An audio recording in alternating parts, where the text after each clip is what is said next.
Angus and Julia Stone, I have loved your music for forever. So it's so nice to actually meet you in the flesh. And at a time when you're releasing new music, you're going on tour, how are you feeling about that? Yeah, it feels good. Yeah, it's exciting. Been a while since we've been on the road. So. Yeah, we haven't really toured for about 7 years together, so it's pretty exciting, especially this style of show. It's all sit-down theatres, which are all really beautiful. We've played some of the venues before, but just like the sound in those old spaces are amazing because they were designed when amplification wasn't a thing. So yeah, it's an incredible space to play in. So is that deliberate to choose a space that's beautiful to play in? You know the audience are going to be immersed in your music? Yeah, you have theatres like the Palais and the State Theatre in Sydney.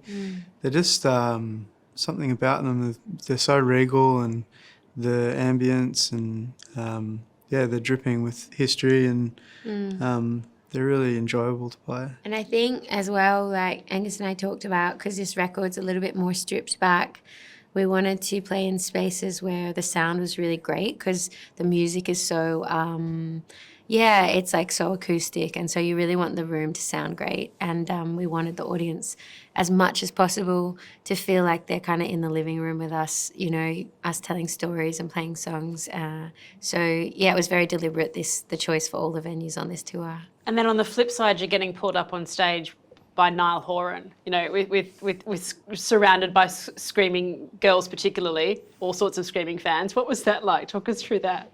You know, it's cool. We've had some really beautiful people that have championed our music along the way, and it's always really humbling to hear. Before we walked out, it was so beautiful. He said a really nice thing about the first time he heard the music and how it made him feel, and walking out to Litzomania with his fans was incredible. It's sometimes you pinch yourself as to where you are, but that was a cool night.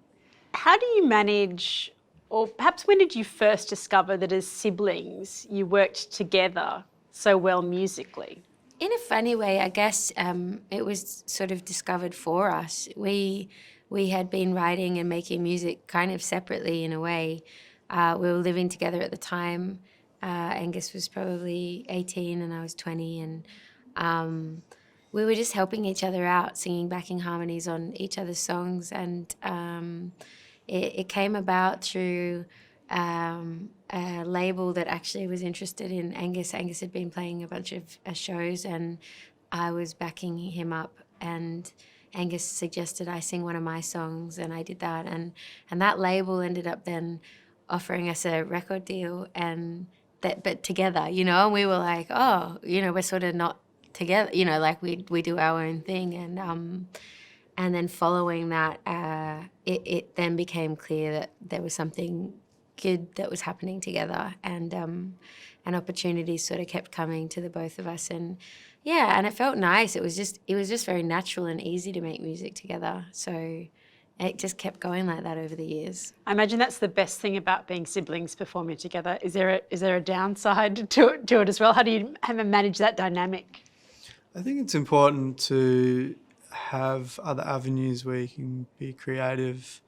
I've got Dope Lemon as a separate thing, and Julia's got her writing endeavours. She goes down and travels around the world, and I think when you have that, it creates a healthy reuniting, because you're out in the world and you're growing, and you're picking up all these pieces along the way that when you get back together, it makes for a cool thing.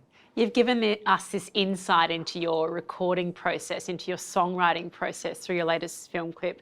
Cape Forestier shows us inside what you've created there, that kind of sanctuary for music. Explain that place to us. Yeah, I mean, Sugarcane is a studio that Angus built, Sugarcane Mountain Studios. It's like a home, but it's also a studio. And I guess it's nice for us because our first EP we made together was at Dad's place in the living room, and we were just kids, like figuring out how to do it. We didn't have money, so it was like, how do you make gear work, and we had some friends who came around and kind of just set up mics and we played the songs. And I think that atmosphere was important for this record. Obviously, it's a different type of studio and it's like more better gear. But yeah, it feels like being home. And a lot of the time, making a record is, yes, you record the songs and write the songs, but there's a lot of time spent just hanging out. And so it's I think a sanctuary is a really nice way to describe it. We just feel like relaxed and, you know, you can kind of like watch some Curb and cook a meal and, you know, it's a really nice place to be. I remember traveling through Europe and China for about 6 months and listening to your music every night. When like the hostel would get too loud, I'd just turn on your music. It reminded me so much of home. Where did the songs come from?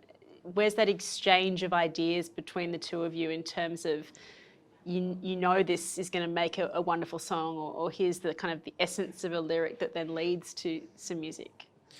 I think it's a bit of a melting pot of ideas that we throw on the table, and sometimes it'll just be one song as a catalyst to create the idea of wanting to make another album. And but it changes. It's, you know, sometimes you lead in with the concept of wanting to make a whole record in a certain amount of times.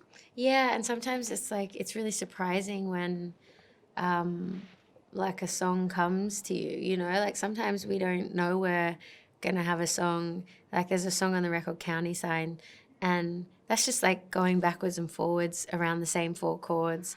And, you know, it's just for the fun of writing. And then you kind of like listen back and you're like, oh, this is a song, you know, and sometimes you don't even know what you're really saying. You're just kind of hearing things in your head or thinking of things and little vignettes and memories that pop up. And songwriting is so kind of beautiful because it is always so different and you don't really know what's going to happen. And I love that about it, because it's often that there are things you want to tell yourself that you kind of don't know how to with thoughts, and then a song helps it come out. It's pretty special.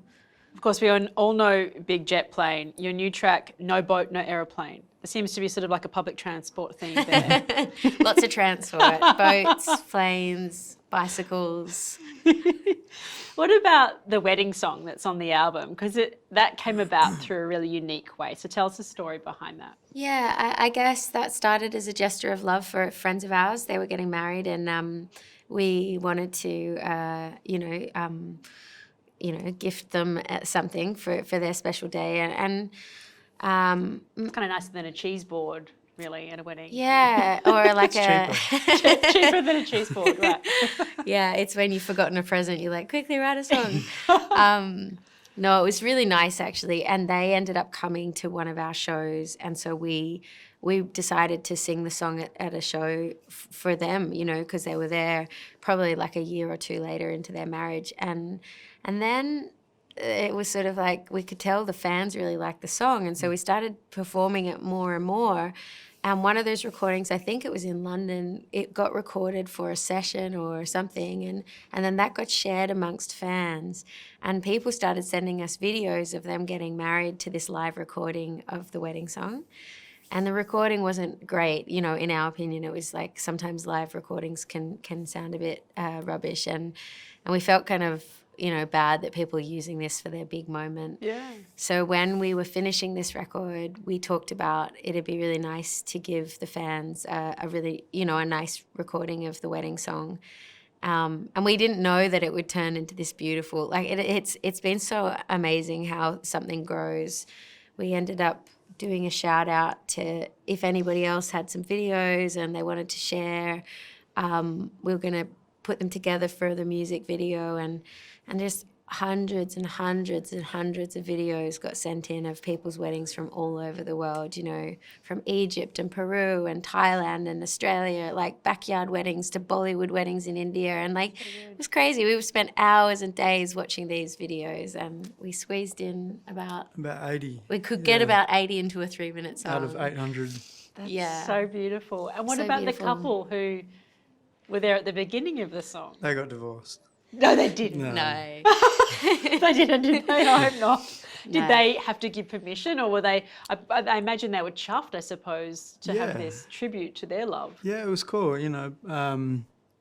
It was that was kind of the catalyst of the ceremonies that brought together the idea, and for them to be in it, I think it's a really special omen. Yeah, it's like the spark of love that then turns into like a kind of, it's funny, like writing a song, it starts as something that is for, your world, and like it was for us and for our friends.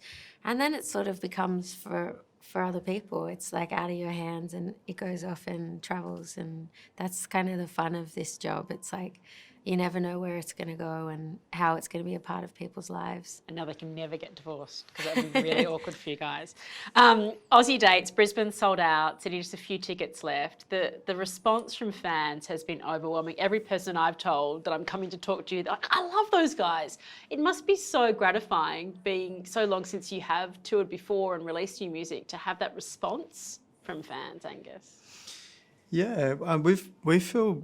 I mean, like with Niall jumping up the other night, and jumped up with Post Malone when he was in Melbourne with the Peppers, and it just, those sorts of moments, meeting fans and people that have followed the music and backed us, we really feel blessed, and it's I think for me, I met someone on the street the other day. They came up and they told me a really heartwarming story about how a song had hit them during crisis, and it brings it all back into play.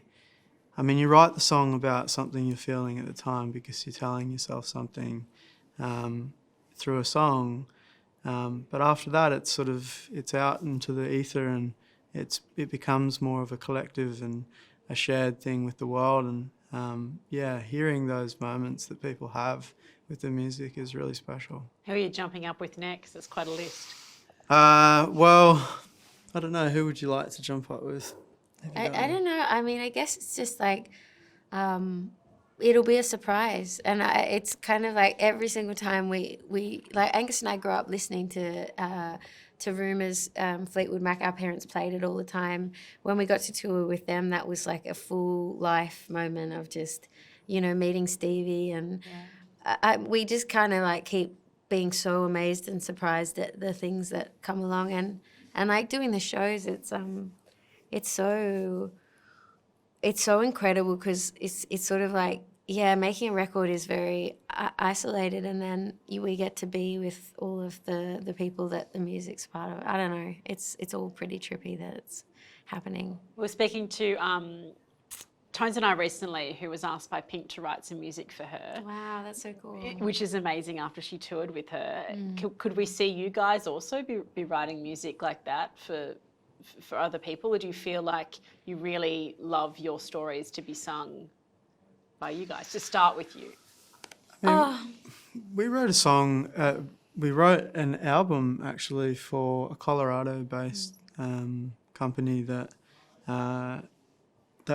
was putting together a video game, and that was interesting. I think that was the first time we'd sort of, written a whole like a body of work about characters and. Yeah, so I don't know. Like we're open to things, I think writing for someone would be a whole different trip. Yeah, I think it'd be really fun. I don't know. We don't like try for things. We just sort of see what shows up. So if Pink asked us to write songs, I think we would love to do that. Not all siblings get along. How do you manage to get along? Because there was a time there where you both went your separate ways. Who made that decision, and how did you make that decision? Because I imagine that was really tough at the time. I think, we had, we were off doing our own thing. I was recording and travelling with Dope Lemon, and Julia had 60 Summers, and at the time we had taken that break, and we got a call from a friend of ours saying Rick Rubin wanted to make a record, and it was funny. It was kind of we weren't we hadn't really had the time apart enough yet from touring for so long. But it was really cool because he brought us back together, and he brought something out in us that we hadn't yet unlocked, which was actually writing together properly. We had in the past, but not in that way.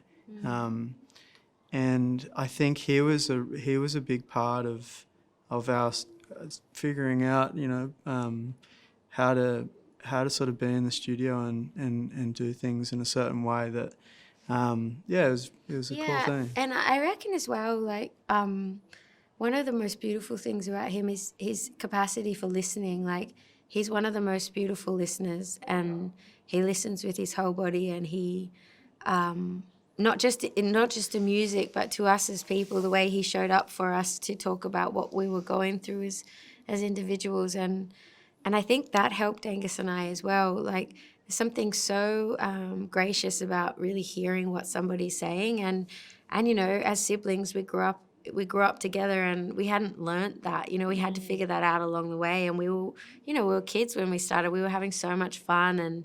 And I think, growing up, you have to start to also understand, like, when someone needs space and what someone's going through, and you take for granted that you just know those things. And so we've become, I think, much better listeners because of that experience with each other, and more honest. And yeah, it's been really amazing, that transformation.